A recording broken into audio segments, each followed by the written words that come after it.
trail fans, and welcome back to a new video here on the Rusty Boxcar channel. Got one here for you today that we filmed way back on December 3rd.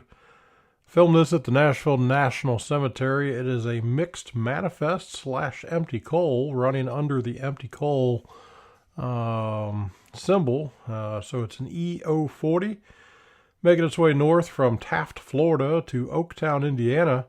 Led up by 57, a CW44AC, and 819, an ES44AH. Hope you guys enjoy the video. Be back soon with a new one for you.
Thanks for watching this video. I hope you all enjoyed it out there. If you did, please drop down below and click that thumbs up button to give us a like. Also, don't forget to subscribe to our channel, either clicking the subscribe button down below, or you can hit the Rusty Boxcar logo on the right side of the screen. Drop us a comment also. We enjoy those, and we'll try to answer them as fast as we can.